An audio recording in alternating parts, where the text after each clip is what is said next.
ovoga jutra ja bih želeo da govorim o dva čoveka, ali to nisu neka tamo dva čoveka, nego kao što ćemo vidjeti, to je svako od nas. Tekst čitamo u Mateju 3.10, kaže: već je sekira kod korena drvetu stoji, svako dakle drvo koje ne rađa dobra roda seče se i u oganj se baca. Ovo je rekao Jovan Krstitelj. Ono što je meni zanimljivo bilo čitajući ove tekstove jeste da Jovan Krstitelj kaže da sekira stoji kod korena. Zašto stoji kod korena? Vi kad imate drvo, vi možete da sečete grane, je tako? I da vam drvo ostane, samo ćete poseći grane koje nisu dobre ili koje su se slomile i tako dalje, ili koje ne rađaju roda, ali drvo će ostati. U ovom slučaju mi imamo drvo koje treba da se seče iz korena. Šta znači kad se drvo seče iz korena? Nema ga više, gotovo je. Možeš samo posaditi novo drvo. Dakle, staro drvo je, kako kaže ovde, za oganj. Više ne rađa rodove.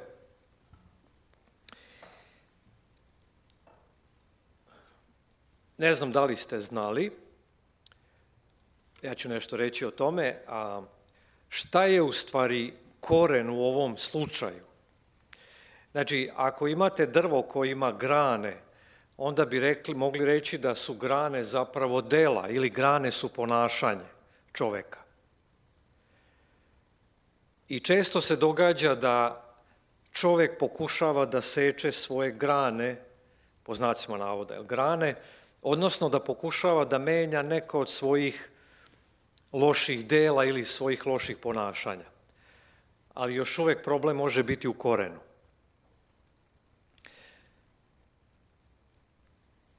Reč koren, možeš promeniti, Adame, ovaj nešto neće da ga promeni.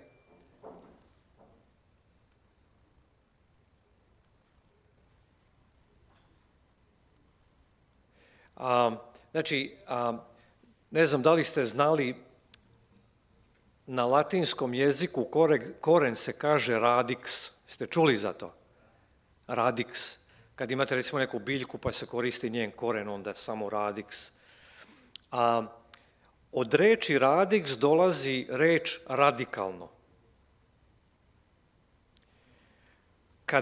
Kada je nešto radikalno, kada mi koristimo reč radikalno?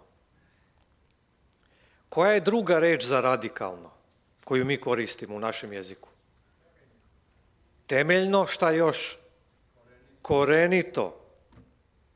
Dakle, mi kažemo korenito za nešto što treba da se iščupa iz korena ili da se nešto promeni figurativno kad se izražavamo. Kaže, treba to da se promeni iz korena. Čuli ste za to? Dakle, pričamo o korenu. Šta je koren u ovom slučaju ako su grane samo dela, ako su grane ono što vidite s polja, ako su grane ponašanje, šta bi bio koren? To je suština, je li tako? To je suština čoveka. Šta je suština problema nas ljudi? Šta je naš koren za koji Jovan Krstitelj kaže da sikira stoji kod korena i ako nema roda, dobrog roda, jel? Onda će se koren poseći. Šta bi bio taj koren kod nas?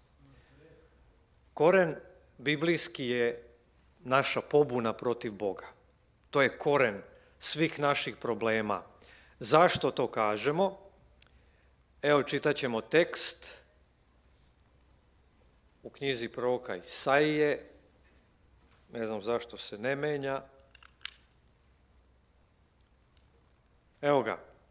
Svi mi kao ovce zađosmo, svaki od nas se okrenu svojim putem. Dakle, šta smo mi u stvari, kako nas Bog opisuje preko Isaija? Kao ovce koje su zašle i ne znaju kuda idu, ne znaju da se vrate. Kaže, svako od nas se okrenuo svojim putem. Znači, mi smo odlutali od Boga, otišli smo od Boga. Mi smo pobunjenici, ali tako mi to kažemo, pobuna protiv Boga. Šta je rešenje za tu našu buntovnost zapravo?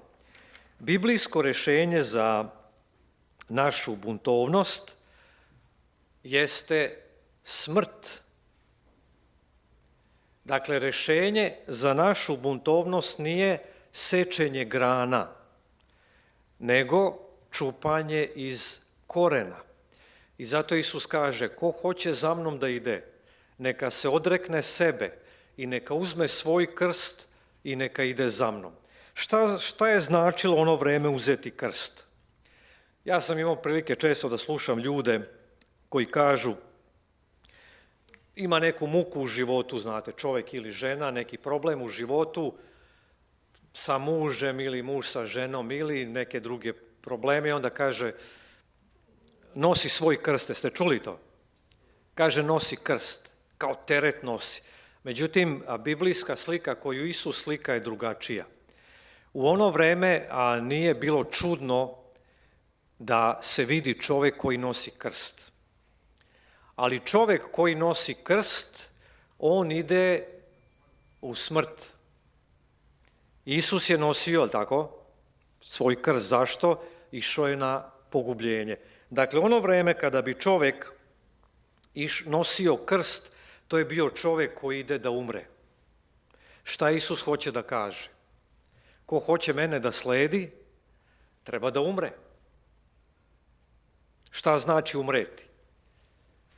Dakle, kaže Isus, uzmi krst svoj, dakle, to je čovjek koji treba da reši problem buntovnosti u odnosu na Boga.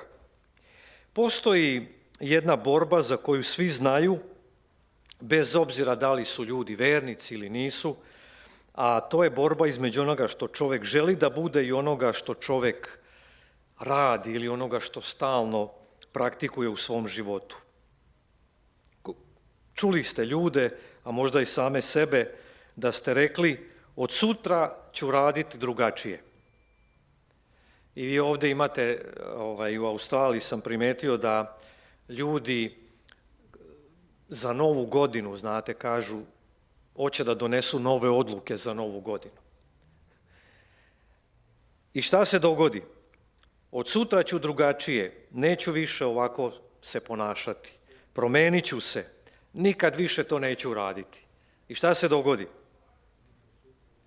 I onda opet isto to uradimo i onda se isto tako ponašamo, ponovo se vratimo istim navikama, istim slabostima, isti bes, ista ljutina, ista požuda. Zašto? Apostol Pavle kaže, poznati tekstovi, kaže, ne činim to ja, nego greh koji živi u meni. Ja dobro hoću da činim, ali jer dobro što hoću ne činim, nego zlo što neću, ono činim, kaže Pavle.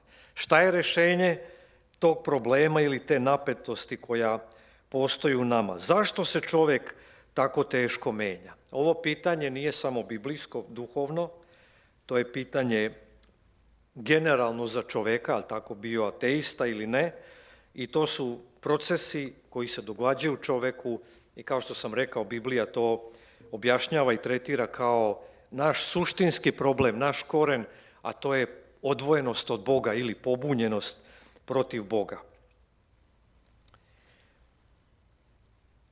Kao što sam rekao, govorit ću o dva čovjeka. Dva čovjeka koja Novi Zavet, posebno apostol Pavle, opisuje, to su stari čovjek i novi čovjek. Dakle, imamo dva čovjeka, ne neka tamo dva čovjeka, nego to smo mi, svako od nas, stari čovjek i novi čovjek. Šta je stari čovjek? Evo nekoliko prevoda koji drugačije prevode izraz stari čovjek. Naše staro ja, stara grešna priroda, stari život, osoba kakva smo nekad bili, stari način života, staro biće, stare zle želje, neobnovljena priroda, stara ličnost. Neki engleski prevodi. Kad ih čitate, vidjet ćete da nabrajaju ovako malo drugačije nego što bi rekli stari čovjek. Šta je stari čovjek? Evo ovdje možete vidjeti po ovim prevodima kako se drugačije to izražava. Kada Biblija govori o starom čovjeku, ona ne misli samo na nekoliko loših dela ili loših navika.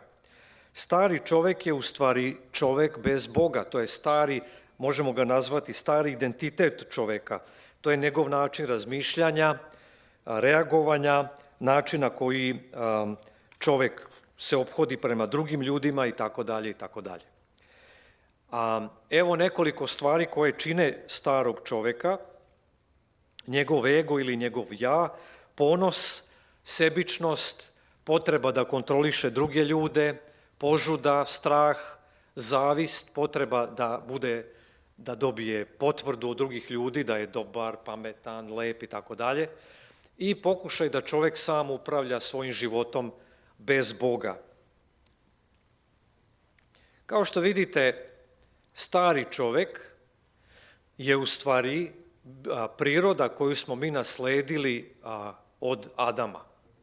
Dakle, ta priroda, to smo mi nasledili. Sad zamislite, ako uzmemo da je svet star 6000 godina, mi bi sad mogli brojati koliko generacija ima naših predaka pre nas i zamislite šta se sve akumuliralo u nama. Dakle, mi imamo prirodu koja je sklona ka zlu, to je naša priroda i zato Pavle to naziva starim čovjekom. Stari čovjek je rob grehu, prema Rimljanima 6.6, stari čovjek živi po telesnim željama, Efesima 4.22, stari čovjek je moralno i duhovno pokvaren. Znači, sad ta reč je malo teška, pokvaren, ali ja ću malo reći nešto o tome. I naravno, kao što smo rekli, takav čovjek je odvojen od Boga. Zašto kažemo da je stari čovjek pokvaren? Zato što Pavle koristi taj izraz i kaže stari čovjek se raspada. Čitat ćemo kasnije tekste. Sjećate se, kaže Pavle, stari čovjek se raspada u njegovim željama. Znači, kvari se, drugim rečima, jer to je druga reč za raspadanje. Dakle, možda bi ta pokvarenost ili kvarenje najbolje opisala tog starog čovjeka. On je ne samo moralno, nego i emotivno, pa i fizički kvarljiv, kvari se. I interesantno je da je ta pokvarenost nepovratna, ne može se preokrenuti, može se usporiti, ali ne može se vratiti unazad. Vi znate da voće kada truli, šta se događa? Da li možete vratiti nazad proces truljenja voćke? Ne može. Ako je držite sa drugim voćem, šta će se dogoditi? Ja sam ovih dana kupio neku kutiju jabuka na pijaci i nisam video da ispod negde je bila jedna koja je bila već počela da truli. Za par dana nekoliko jabuka je bilo već počelo da truli. I sada, šta mi radimo da voće, da mu produžimo rok? Šta mu radimo? Ajde da vidim, jel me slušate još uvek. Stavimo ga u frižider, jel tako najčešće? Stavimo u frižider.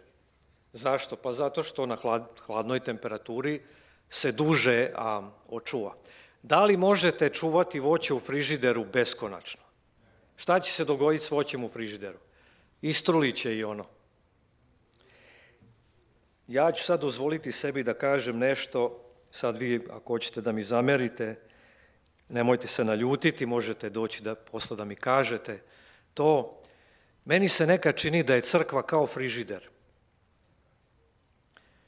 I mi dođemo u crkvu, malo produžimo rok trajanja, razumete? Ali nismo rešili problem, zato što voćka će na kraju u frižideru da se ubuđa. Božji odgovor nije popravka starog čoveka. Kao što smo rekli, Bog ne secka grane. Bog kad hoće da reši problem samog starog čoveka, šta on radi? On seče u korenu, on staro drvo koje ne donosi roda, on ga iseče u korenu. Zašto? da bi zasadio novo drvo. Evo kako izgledaju dela starog čoveka.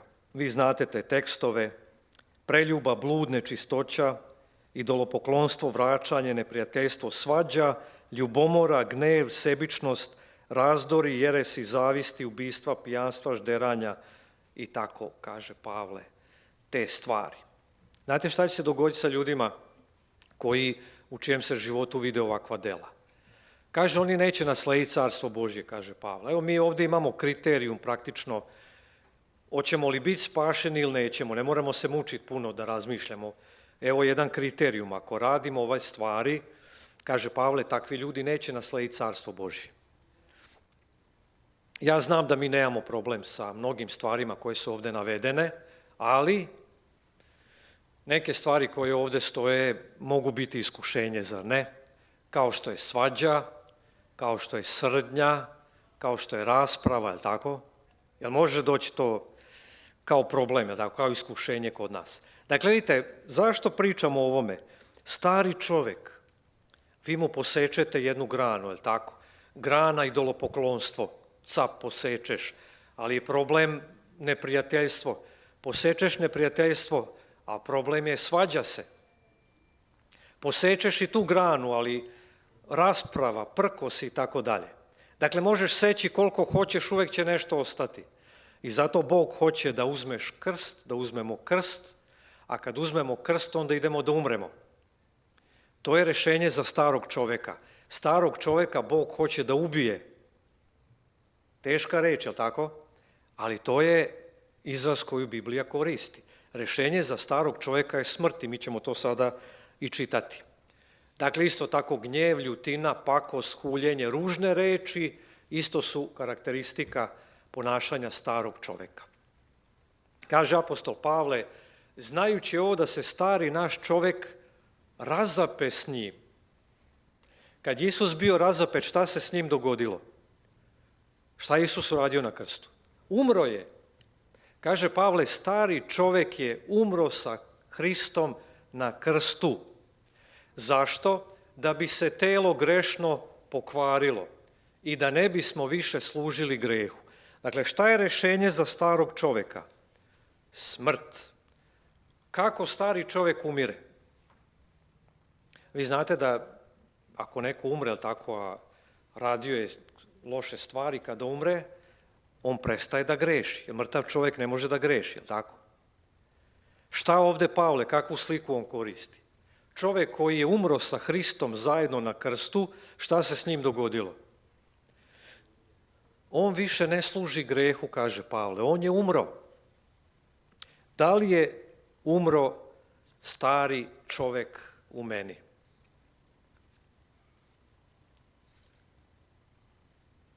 Kaže Pavle, svucite starog čovjeka sa delima njegovim. Dakle, Pavle koristi sliku promjene odeće, tako? Dakle, svucite starog čovjeka sa sebe i kasnije će reći obucite novog. Ajde da kažemo par reči i o tome kako Biblija opisuje novog čovjeka. Šta je novi čovjek?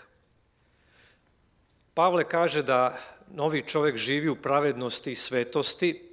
On ima novo srce i novi um, prema Rimljanima 12.2. On živi vođen duhom, a ne telom, i on ima zajednicu sa Bogom. Dakle, novi čovjek nije samo poboljšana verzija starog, nego potpuno novo stvorenje. Tako ga Biblija opisuje. Ja sve ove godine, ja se pitam šta je problem, razumete, šta je problem kod mene, zašto ne dođe do promjene? Seckam grane, jel tako? Pokušavam da menjam ponašanje i negde sam uspeo da promenim ponašanje. Ja se sjećam kada sam bio srednjoškolac, nisam ja čitao Bibliju, nisam ni znao da postoji Biblija u to vreme, ali ja sam mnogo psovao. Svaka druga reč je bila psovka.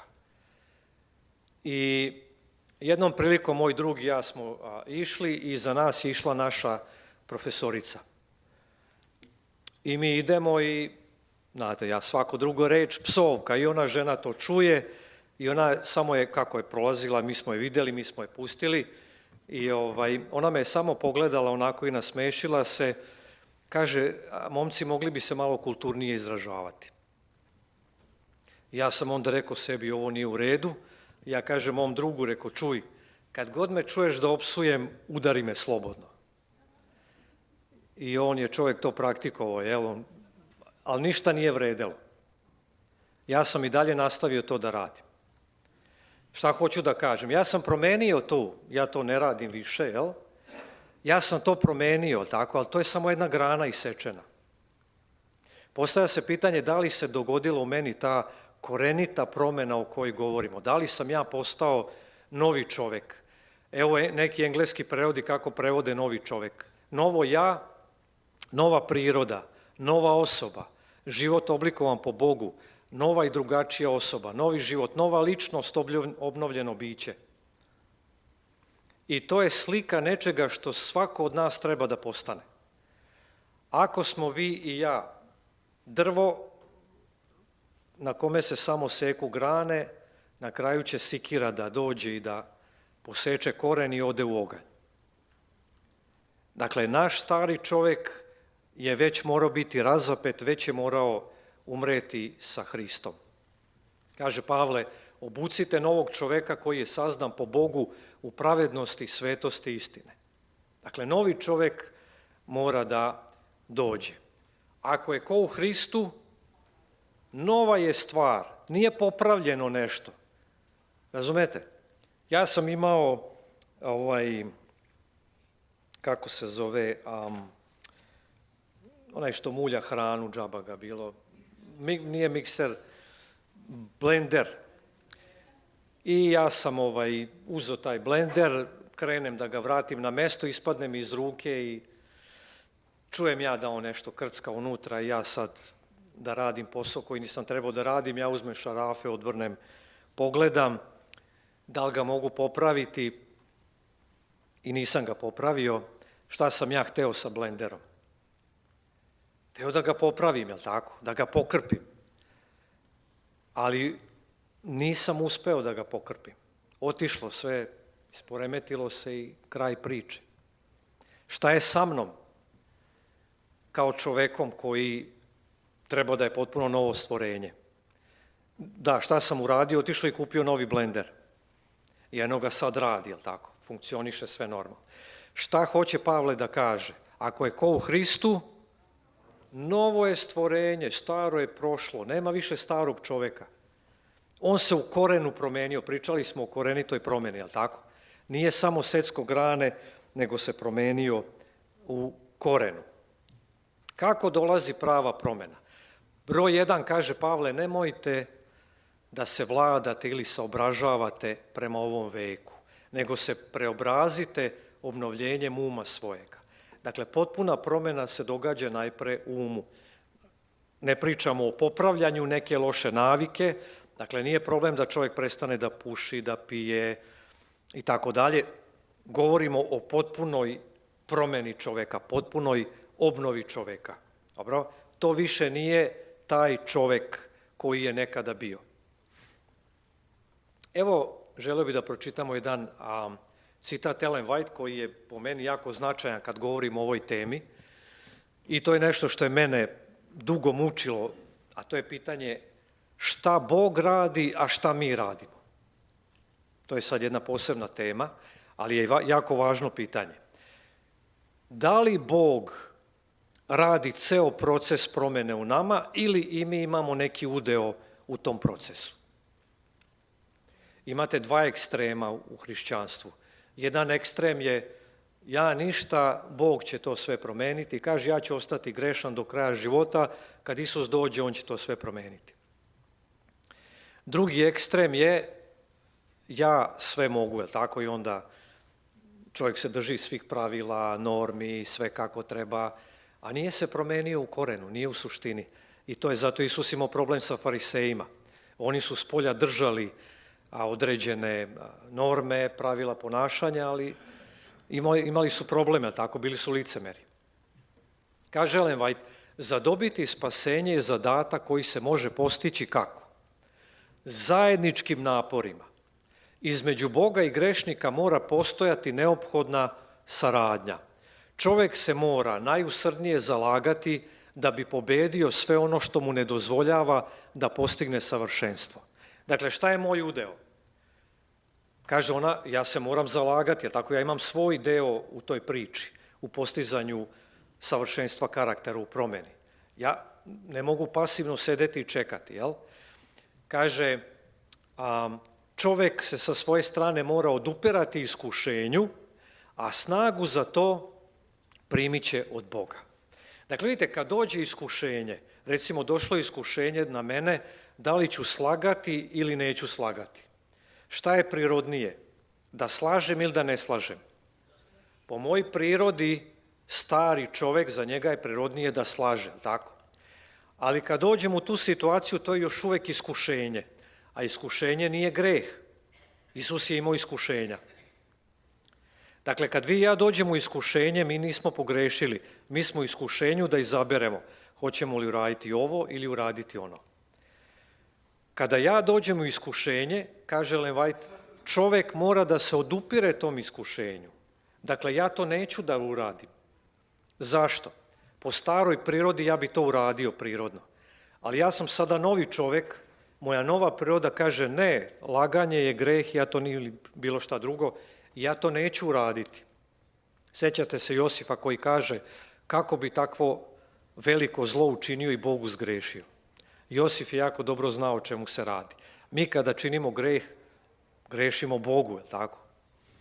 Kaže Ellen White, snagu za to čovjek će primiti od Boga. Dakle, Bog je taj koji nas podupire, Bog je taj koji radi na nama, Bog je taj koji nas osvjedočava, ali mi smo ti na kraju koji donosimo odluku. Nešto još o ponašanju novog čovjeka, poznati tekstovi, da li se vidi da je neko novi čovjek, ljubav, radost, mir, dugotrpljenje, dobrota, milost, vera, krotost, uzdržanje. To su karakteristike koje će ispoljiti novi čovjek. Hodite u duhu i onda nećete ispunjavati želje tela. Šta bi značilo hoditi u duhu? Kako zamišljate čovjeka koji hodi u duhu? Šta on radi? Čita Bibliju, je tako, pod broj 1. Pod broj 2, moli se. Praktikuje, pokušava da praktikuje u svom životu ono što je dobro. Jel? Ne gleda loše stvari na televiziji, ne gleda filmove koje kakve i ne napaja svoj um sa lošim stvarima, jer ako napaja s time, onda će to ispoljiti u životu i tako dalje. Posljednji tekst kaže Pavle, sa Hristom sam razapet. I ako razmišljamo o starom i novom čovjeku, to treba da bude nešto što će biti naš model života. Ja sam umro zajedno sa Hristom. Nije Hristos samo umro za mene, nego sam ja umro zajedno sa Hristom. Kaže Pavle, više ne živim ja, nego živi Hristos u meni. A život koji sada živim u telu, živim verom u Sina Božjega, koji me zavoleo, predao sebe za mene. Da li još uvijek u meni živi stari čovjek? Da li je moja svakodnevna rečenica ja sam takav, pa šta mogu, ne mogu se ja promijeniti, takav ću ostati? Ili postoji novi identitet, novi čovjek koji je nanovo rođen i u čijem životu se vide i dela. Evo neka nam Bog pomogne da budemo potpuno novi ljudi u Hristu. Amin.